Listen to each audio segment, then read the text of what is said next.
ਵਾਹਿਗੁਰੂ ਜੀ ਕਾ ਖਾਲਸਾ ਵਾਹਿਗੁਰੂ ਜੀ ਕੀ ਫਤਿਹ। ਖੋਜ ਗੁਰਬਾਣੀ ਵਿੱਚ ਆਪ ਸਭ ਦਾ ਸਵਾਗਤ ਹੈ ਜੀ। ਸਭ ਨੂੰ ਜੀ ਆਇਆਂ ਜੀ। ਆਓ ਅਸੀਂ ਸਾਰੇ ਮਿਲ ਕੇ ਪਹਿਲਾ ਸ਼ਬਦ ਦਾ ਉਚਾਰਨ ਅਤੇ ਉਸ ਤੋਂ ਉਪਰੰਤ ਉਸਦੇ ਅਰਥ ਕਰਾਂਗੇ। ਅੱਜ ਰਾਗੌੜੀ ਮਹੱਲੇ 9ਵੇਂ ਦੇ ਪਹਿਲੇ ਸ਼ਬਦ ਦੀ ਵਾਰੀ ਹੈ ਜੀ। ਏਕ ਓਂਕਾਰ ਸਤਿਗੁਰੂ ਪ੍ਰਸਾਦ। ਰਾਗੌੜੀ ਮਹੱਲਾ 9ਵਾਂ। ਸਾਧੋ ਮਨ ਕਾ ਮਾਨ ਤਿਆਗਿਓ, ਕਾਮ ਕ੍ਰੋਧ ਸੰਗਤ ਦੁਰਜਨ ਕੀ, ਤਾਤੇ ਐਨਸ ਭਾਗਿਓ ਰਹਾਓ। ਸਾਧੋ ਮਨ ਕਾ ਮਾਨ ਤਿਆਗਿਓ, ਕਾਮ ਕ੍ਰੋਧ ਸੰਗਤ ਦੁਰਜਨ की, ताते अहनस भाग्यो रहाओ।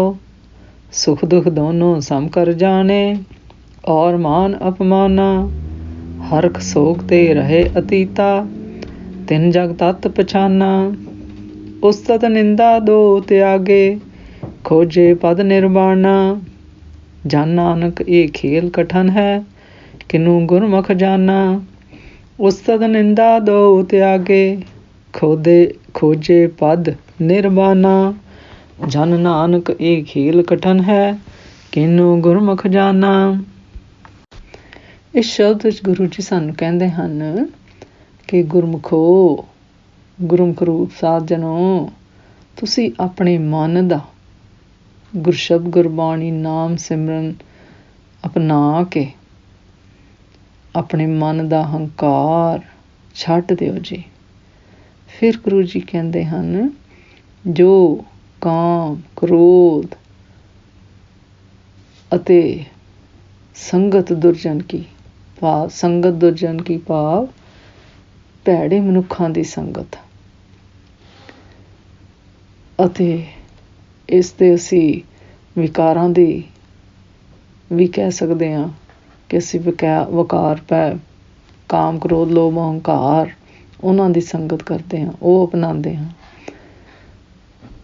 ਗੁਰੂ ਜੀ ਕਹਿੰਦੇ ਹਨ, ਗੁਰਸ਼ਬਦ ਗੁਰਬਾਣੀ ਨਾਮ ਸਿਮਰਨ ਦੁਆਰਾ ਕਾਮ ਕ੍ਰੋਧ ਲੋਭ ਮੋਹ ਹੰਕਾਰ ਅਤੇ ਭੈੜੇ ਮਨੁੱਖਾਂ ਦੀ ਸੰਗਤ ਨੂੰ ਉਹਨਾਂ ਤੋਂ ਭਾਗਿਓ, ਭਾਵ ਉਹਨਾਂ ਤੋਂ ਪਰਾਂ ਹੀ ਰਹੋ ਜੀ। ਕਿਉਂਕਿ ਫਿਰ ਗੁਰੂ ਜੀ ਕਹਿੰਦੇ ਹਨ, ਕਿਉਂਕਿ ਇਹ ਜਦੋਂ ਕਿਸੇ ਦੇ ਹਾਵੀ ਹੋਣ ਜਾਣ ਜੀ, ਫਿਰ ਗੁਰੂ ਜੀ ਕਹਿੰਦੇ ਹਨ, ਫਿਰ ਮਨੁੱਖਾਂ ਨੂੰ, ਜੀਵ ਮਨੁੱਖਾਂ ਨੂੰ ਇਸ ਕੋਈ ਹੋਰ ਸੁਧ ਬੁੱਧ ਨਹੀਂ ਰਹਿੰਦੀ ਜੀ।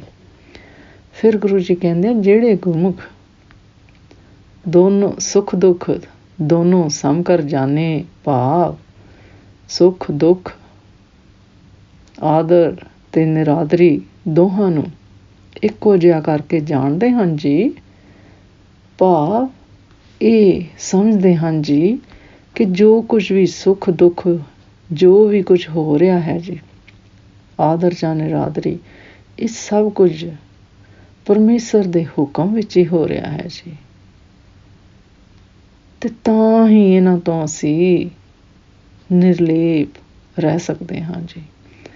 ਫਿਰ ਗੁਰੂ ਜੀ ਕਹਿੰਦੇ ਹਨ, ਸਹੀ ਅਰਥਾਂ ਵਿੱਚ ਫਿਰ ਉਹਨਾਂ ਗੁਰਮੁਖਾਂ ਨੇ ਹੀ ਇਸ ਜਗਤ ਵਿੱਚ ਤੱਤ ਭਾਵ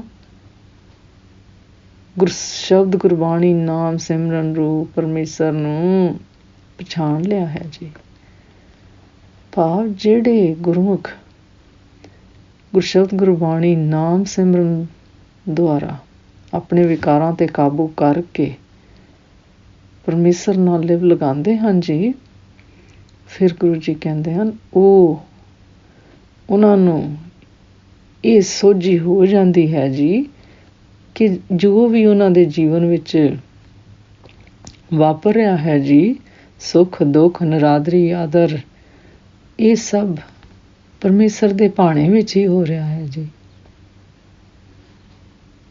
ਫਿਰ ਗੁਰੂ ਜੀ ਕਹਿੰਦੇ ਹਨ, ਜਿਹੜੇ ਗੁਰਮੁਖ ਗੁਰਸ਼ਬਦ ਗੁਰਬਾਣੀ ਨਾਮ ਸਿਮਰਨ ਦੁਆਰਾ ਉਸਤਤ ਅਤੇ ਨਿੰਦਾ ਦੋਵਾਂ ਨੂੰ ਤਿਆਗ ਦਿੰਦੇ ਹਨ ਜੀ, ਫਿਰ ਗੁਰੂ ਜੀ ਕਹਿੰਦੇ ਹਨ, ਅਸਲ ਵਿੱਚ ਉਹੀ ਗੁਰਮੁਖ ਖੋਜੇ ਪਦ ਨਿਰਵਾਣਾ। ਖੋਜੇ ਪਦ ਨਿਰਵਾਣਾ ਭਾਵ ਉਹਨਾਂ ਗੁਰਮੁਖਾਂ ਨੇ ਹੀ ਗੁਰਸ਼ਬਦ ਗੁਰਬਾਣੀ ਨਾਮ ਸਿਮਰਨ ਦੁਆਰਾ ਇਹ ਨਿਰਵਾਣ ਪਦ ਦੀ ਪ੍ਰਾਪਤੀ ਕਰ ਲਈ ਹੈ ਜੀ, ਭਾਵ ਉੱਤਮ ਜਗ੍ਹਾ ਬਣਾ ਲਈ ਹੈ ਜੀ। ਫਿਰ ਗੁਰੂ ਜੀ ਕਹਿੰਦੇ ਹਨ ਇਹ ਖੇਲ ਬਹੁਤ ਔਖਾ ਹੈ ਜੀ, ਭਾਵ ਇਹ ਵਿਕਾਰਾਂ ਨੂੰ ਕਾਬੂ ਕਰ, ਮਾਇਆਵੀ ਵਿਕਾਰਾਂ ਨੂੰ ਕਾਬੂ ਕਰਨਾ ਕੋਈ ਆਸਾਨ ਕੰਮ ਨਹੀਂ ਹੈ ਜੀ, ਬਹੁਤ ਔਖਾ ਹੈ ਜੀ। ਪਰ ਜਿਹੜੇ ਇਹ ਕਰ ਲੈਂਦੇ ਹਨ ਜੀ, ਫਿਰ ਗੁਰੂ ਜੀ ਕਹਿੰਦੇ ਹਨ ਉਹ ਫਿਰ ਨਿਰਵਾਣ ਪਦ ਦੀ ਪ੍ਰਾਪਤੀ ਦੇ ਉਸ ਨਾਲ ਉਹ ਪ੍ਰਾਪਤੀ ਹੋ ਜਾਂਦੀ ਹੈ ਜੀ। ਫਿਰ ਗੁਰੂ ਜੀ ਕਹਿੰਦੇ ਨੇ ਇਹ ਕੋਈ ਵਿਰਲੇ ਗੁਰਮੁਖੀ ਹਨ ਜੀ, ਜਿਨ੍ਹਾਂ ਨੇ ਗੁਰਸ਼ਬਦ ਗੁਰਬਾਣੀ ਨਾਮ ਸਿਮਰਨ ਨੂੰ ਅਪਣਾ ਕੇ ਇਸ ਪਰਮਾਤਮਾ ਦੇ ਹੁਕਮ ਨੂੰ ਔਰ ਇਸ ਖੇਲ ਨੂੰ ਜਾਣਿਆ ਅਤੇ ਸਮਝਿਆ ਹੈ ਜੀ। ਇਸ ਸ਼ਬਦ ਦਾ ਸਾਰ ਇਸ ਤਰ੍ਹਾਂ ਕਰੀਏ ਜੀ, ਇਸ ਸ਼ਬਦ ਵਿੱਚ ਗੁਰੂ ਜੀ ਸਾਨੂੰ ਦੱਸਦੇ ਹਨ ਕਿ ਕਾਮ, ਕ੍ਰੋਧ, ਲੋਭ, ਮੋਹ, ਹੰਕਾਰ, ਮਾਇਆਵੀ ਵਿਕਾਰ ਵਾਲਾ ਸੁਭਾਅ ਮਨੁੱਖਾਂ ਦਾ ਕਈ ਜਨਮਾਂ ਤੋਂ ਸਾਡੇ ਨਾਲ ਹੀ ਆ ਰਿਹਾ ਹੈ ਜੀ। ਫਿਰ ਗੁਰੂ ਜੀ ਕਹਿੰਦੇ ਹਨ ਇਹ ਪੰਜੇ ਚੋਰ ਜੀਵ ਮਨੁੱਖ ਦੇ ਦੁਸ਼ਮਣ ਹਨ ਜੀ। ਫਿਰ ਗੁਰੂ ਜੀ ਕਹਿੰਦੇ ਹਨ ਜਦੋਂ ਇਹਨਾਂ ਦਾ ਥੋੜ੍ਹਾ ਜਿਹਾ ਵੀ ਪ੍ਰਭਾਵ ਹੋਵੇ ਤਾਂ ਇਹਨਾਂ ਨੂੰ ਮਹਿਸੂਸ ਕਰਦੇ ਹੀ ਉੱਥੋਂ ਇਹਨਾਂ ਨੂੰ ਨਸਾ ਦੇਣਾ ਚਾਹੀਦਾ ਹੈ ਜੀ, ਭਾਵ ਗੁਰਸ਼ਬਦ ਗੁਰਬਾਣੀ ਨਾਮ ਸਿਮਰਨ ਦੁਆਰਾ ਇਹਨਾਂ 'ਤੇ ਕਾਬੂ ਪਾ ਲੈਣਾ ਚਾਹੀਦਾ ਹੈ ਜੀ, ਵਧਣ ਨਹੀਂ ਦੇਣਾ ਚਾਹੀਦਾ ਜੀ। ਫਿਰ ਗੁਰੂ ਜੀ ਕਹਿੰਦੇ ਹਨ ਪੰਜਾਂ ਚੋਰਾਂ ਨੂੰ ਜਿੰਨੀ ਵੀ ਢਿੱਲ ਦਿੱਤੀ ਜਾਂਦੀ ਹੈ ਜੀ, ਤਾਂ ਇਹ ਹੋਰ ਜ਼ਿਆਦਾ ਲੱਗਦੇ ਰਹਿੰਦੇ ਹਨ ਜੀ। ਫਿਰ ਗੁਰੂ ਜੀ ਕਹਿੰਦੇ ਹਨ ਇਸ ਲਈ ਗੁਰਸ਼ਬਦ ਗੁਰਬਾਣੀ ਨਾਮ ਸਿਮਰਨ ਦੁਆਰਾ ਇਹ ਸੰਭਵ ਹੈ ਜੀ ਕਿ ਇਹਨਾਂ ਪੰਜਾਂ ਚੋਰਾਂ 'ਤੇ ਅਸੀਂ ਕਾਬੂ ਪਾ ਸਕਦੇ ਹਾਂ ਜੀ। ਫਿਰ ਗੁਰੂ ਜੀ ਸ਼ਬਦ ਵਿੱਚ ਨਿਰਵਾਣ ਪਦਵੀ ਦੇ ਬਾਰੇ ਦੱਸਦੇ ਹਨ ਜੀ।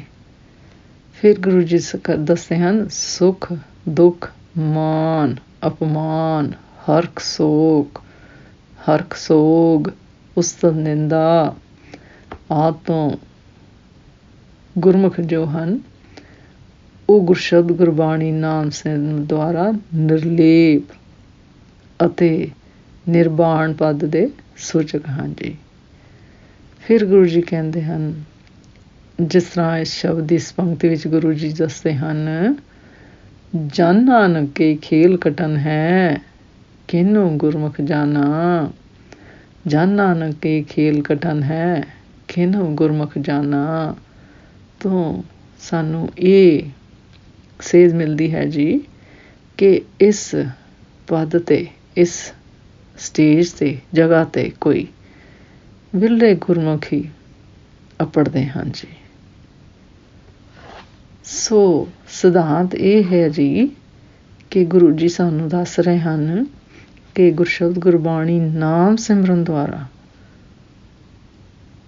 ਅਤੇ ਗੁਰੂ ਦੀ ਮਿਹਰ ਕਿਰਪਾ ਨਾਲ ਅਸੀਂ ਇਹਨਾਂ ਪੰਜ ਚੋਰਾਂ 'ਤੇ ਕਾਬੂ ਪਾ ਕੇ ਉਸ ਪਰਮੇਸ਼ਰ ਨਾਲ ਲਿਵ ਲਗਾ ਸਕਦੇ ਹਾਂ ਜੀ।